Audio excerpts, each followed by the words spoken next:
Shalom saudaraku yang dikasihi dalam Tuhan. Kembali lagi dengan saya, Edo Tarigan. Pada saat ini saya ingin menyampaikan bahwa Yesus itu begitu luar biasa. Oleh karena kasih-Nya, sehingga pada saat ini kita masih dapat mendengarkan firman Tuhan. Sehingga dengan firman ini, maka kita satu sama lain dikuat. Baiklah, pelajaran kita pada hari ini adalah membahas mengenai mengerikannya dosa. Saudaraku yang dikasihi dalam Tuhan, apabila kita belajar dari alam, maka hal ini kita akan dapatkan. Saudaraku yang dikasihi dalam Tuhan, pada waktu kami bekerja di kampus, yaitu bekerja di ground, tugas kami adalah mencabut rumput ataupun rumput siap. Ya, tentunya jika kita lihat ke arah rumput ini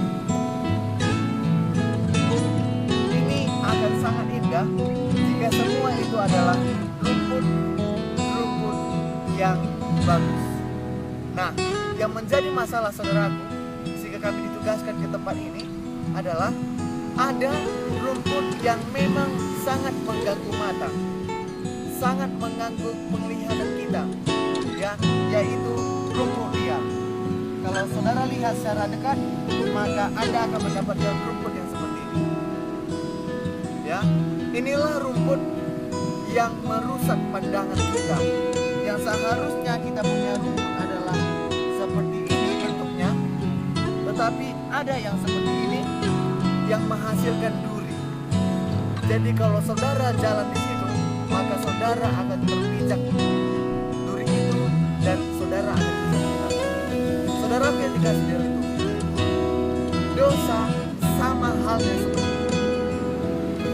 Ya, dosa ketika kita membiarkannya di dalam kehidupan yang benar, maka itu akan tidak kelihatan enak. Tentunya apabila kita jalani dengan tidak benar, tidak menjauhkan dosa itu, maka kehidupan yang tadi benar itu akan terlihat jelek ketika dosa itu muncul dan kita biarkan. Ya, sehingga apa yang harus kita lakukan? Sama seperti pekerja ground, kita harus cabut itu dan kita buang ke tempat sampah. Ya. Nah, yang menjadi masalahnya adalah bagaimana cara kita mencabutnya. Ada hal yang harus kita lalui. Kita harus mencabutnya sampai ke akar. Supaya apa? Supaya ini rumput yang biar dia tidak akan bertahan. Jadi kalau Anda mencabutnya itu hanya setengah-setengah saja, maka beberapa hari kemudian dia akan terus kembali. Tetapi jika saudara ingin mencabutnya sampai ke akarnya seperti ini, tentunya dia akan tidak tumbuh lagi. Tapi yang saya cabut ini sampai ke akarnya saudara. Jadi kita perlu waktu yang lama, sehingga kita bisa cabut sampai ke akarnya, sehingga kemudian hari dia tidak akan tumbuh lagi oleh karena dia tercabut sampai akarnya. Saudaraku yang dikasihi dalam Tuhan, dosa juga demikian. Di kehidupan yang benar, jika dosa itu dibiarkan yang tadinya hanya kecil dan kita biarkan bertumbuh, maka dia akan menjadi berakar. Dan jika kita harus ingin menghilangkannya, kita harus cabut itu dosa sampai ke akar-akarnya, saudara. Saudaraku yang dikasihi, itulah satu hal yang berat dalam hidup kita, yaitu meninggalkan dosa-dosa yang tadinya timbul di tempat yang benar. Ya, karena biasanya dosa ini nikmat. Dan apabila kita biarkan, maka dosa yang tadinya nikmat itu akan terjadi terus dalam kehidupan kita. Sehingga kita harus cabut dan buang benar-benar, dan kita harus bertekad dan berkomitmen untuk tidak membiarkannya tumbuh lagi di dalam kehidupan kita. Saudaraku yang dikasih, ada contoh di Alkitab yang membiarkan dosa itu tumbuh dalam kehidupannya. Salah satu dosa yang dibiarkan tumbuh dalam kehidupannya adalah Abraham. Saudaraku, jika kita membaca di dalam Kejadian ayat yang ke-12, pasal yang ke-12, di situ dalam ayat yang ke-10 sampai yang ke-20 menceritakan Abraham pergi ke Mesir. Lalu apa yang dia lakukan? Dia mengajari istrinya untuk berbohong. Inilah dosa yang dilakukan oleh Abraham. Kemudian apa yang terjadi? Jika kita lihat di dalam ayat yang ke-26, yaitu kisah mengenai anaknya, yaitu Ishak. Ketika dia pergi ke negeri orang Palestina, dia juga mengajari istrinya untuk berbohong. Ya, ini terjadi hal yang sama dengan orang-orang ini. Kemudian apa lagi yang terjadi? Ketika Ishak mempunyai anak yang bernama Yakub, di situ juga Yakub membohongi ayahnya dalam pasal yang ke-20. Kemudian jika kita pelajari anak-anak Yakub sendiri membohongi ayahnya. Ketika itu mereka melakukan dosa, yaitu menjual adiknya. Kemudian apa yang dia bilang kepada ayahnya? Dia sudah dimakan oleh binatang buas. Nah, inilah yang terjadi saudara yang dikasih dalam hidup.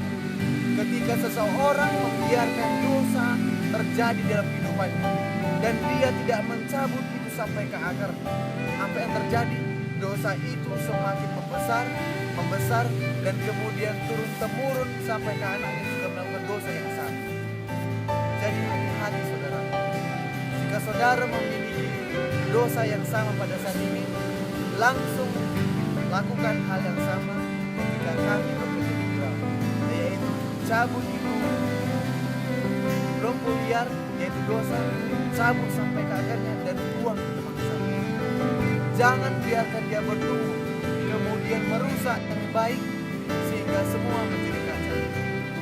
Demikian juga seperti pohon ini.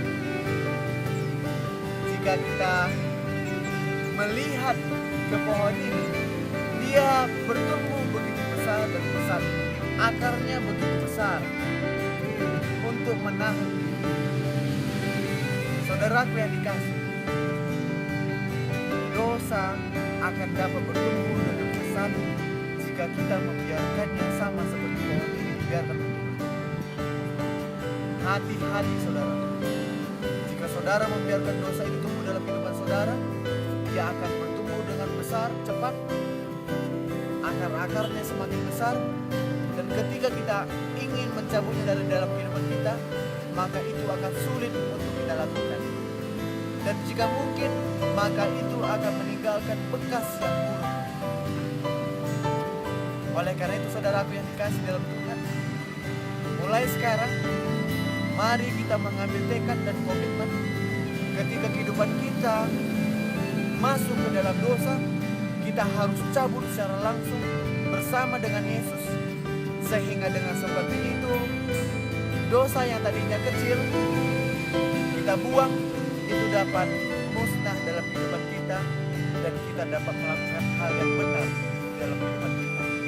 Sama seperti Yesus hadir di dunia ini, dia berjuang untuk tidak melakukan dosa. Kita juga harus berjuang untuk tidak melakukan dosa. Dan jika apabila dosa itu mulai timbul, mari kita cabut dan kita buang ke tempat sampah. Sehingga dengan seperti itu saudara yang dikasih dalam Tuhan, sebagaimana Yesus melakukan hal yang benar, kita juga akan melakukan hal yang benar. Dan kehidupan kita akan menghasilkan kehidupan yang sangat-sangat indah, yang tidak ada celah. Sehingga dengan seperti itu, Yesus yang menjadi panutan kita akan kita ikuti dan kita dapat sama seperti itu. Mulai sekarang saudaraku, marilah kita mengambil komitmen itu untuk meninggalkan dosa, cabut dosa dari kehidupan kita, dan lari pada Yesus, melakukan apa yang